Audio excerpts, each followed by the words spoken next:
대한민국의 청문회는 국회의 중요한 기능으로 국정감사와 함께 행정부의 활동을 감시하고 책임을 묻는 역할을 수행하는 것이지만 그 실효성에 대한 논란은 끊임없이 제기되어 왔지요.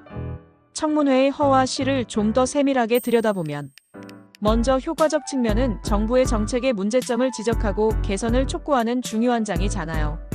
장관 후보자 등 고위 공직자의 도덕성과 자격 전문성 등을 송곳으로 검증하여 부적절한 삶과 궤적이 드러난 인사를 걸러낼 수 있어야 청문회를 거치는 이유에 합당한 것이지만 청문회 과정에서 드러난 문제점으로 인해 후보자의 임명이 철회되거나 정책 수정이 이루어진 사례도 가물에 콩나듯 있긴 있었지만 청문회는 대중매체를 통해 생중계되므로 국민들의 높은 관심을 받는다는 것을 대상자를 청문하기보다 오히려 질문자가 자기 자랑 즉 자기는 깊이 있게 알지 못하면서 보좌관들이 만들어준 질문서를 들고 대상자를 향한 질문보다 자기 지식 자랑, 자기 공부 자랑, 짧은 지식으로 청문 대상자를 하기보다는 자기 자랑에 치우치는 경우가 허다한 상황이 벌어지니 이때 국민들은 된 놈과 덜 되고 되지 않은 국회의원과 국회의원을 구분할 수 있는 시간으로 활용하잖아요.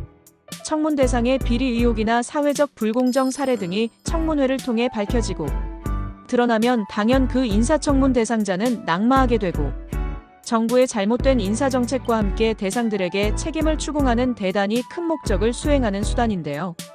이는 국민 권익과 국가 유지 발전에 크나큰 영향을 미치는 중요한 역할을 하는 거지요. 하지만 언제인가부터 청문회 고유의 목적은 사라지고 오로지 자기 자랑과 상대당 정책 짓밟기와 정쟁의 장으로 변질되어 본래 목적인 정책 검증이나 인사 검증보다는 정치적 공격 수단으로 활용되는 경우가 보통이지요.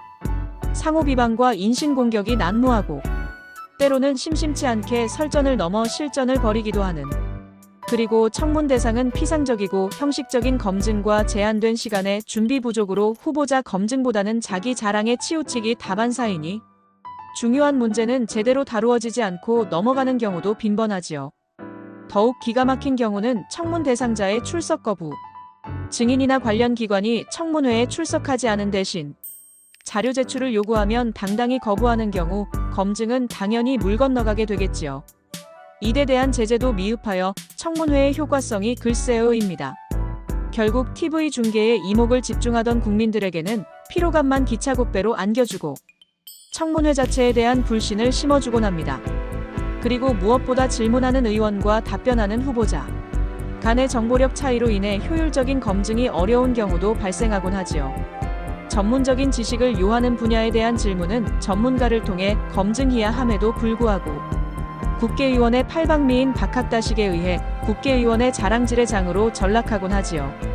질문의 질을 향상하여 피상적이고 정치적인 질문 대신 청문 대상자의 앞으로 주어진 책임에 적절한지 여부를 실질적인 문제로 질의하기 위한 사전 준비를 철저히 하는 국회의원님이 필요한데 이는 여야 협력과 협동으로 이루어져야 된다는 생각이 드는데요. 이게 어디 우리나라 정치 상황에 가당키나 한 이야기인가요? 어이구 두야 아이고 두에이 아프리카 수단으로 이민 갈까 싶네요.